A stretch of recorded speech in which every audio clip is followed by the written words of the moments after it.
morning, Teacher Nelly. Today I will be making a volcano. First, I will present you my materials. First, cardboard box. Ito po, na-cut ko na po ito. Second is tape para po dito po ito sa gilid-gilid. Ito po, para po ito dito. And ito po, bottle. Tapos po, anong tawag dito ma? Cylinder? Cylinder. Embudo sa Tagalog. Imbudo po or English cylinder? Cylinder ba siya? Cylinder ba po? Basta embudo. Imbudo.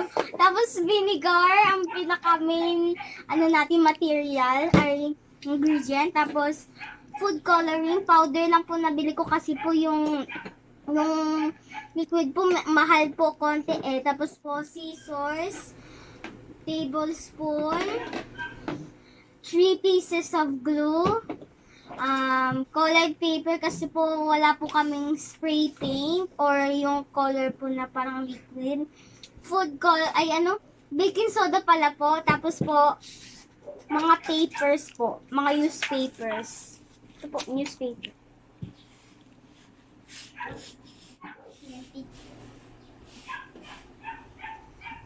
First, we need the box and the tape. Ngayon naman tape. Kailangan hindi pa dumikit. Diyos Maria. Papalibutan ka na namin. Kasi Gandahan mo naman. Huwag magmadali. Pwede na i-ano na lang natin yung pag masyadong mahaba, i-ano natin.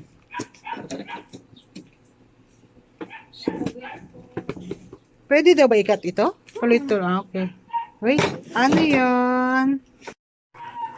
ito na po, teacher. Ayos na po siya. Nilagyan ko na po siya ng tape. Pagibot po. Kasi para po hindi po lumabas po yung liquid sa volcano. Pati po din dito.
Hi, teacher. So, first, I'm gonna put the funnel. Second, I will pour the baking soda. Buhos mo lahat yan. Lahat na to. Lang, puno na. Didikit yan.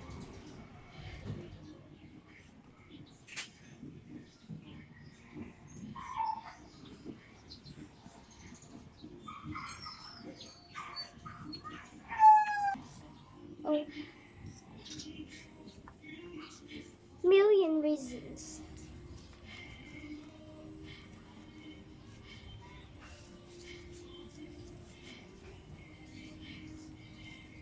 In lang.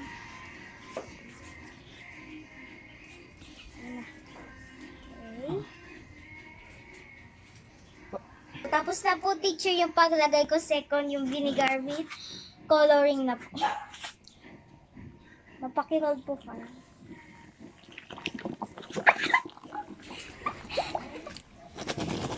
Alis ka dyan. Oh my God. Grabe! Incarnation! Balik ka. Grabe, teacher! So explosive. So, yun lang, teacher. Bye-bye! Kunti si mama, dumi yan. Bye-bye! Paano ko ma-off? Ako na po. Ako na, teacher, mag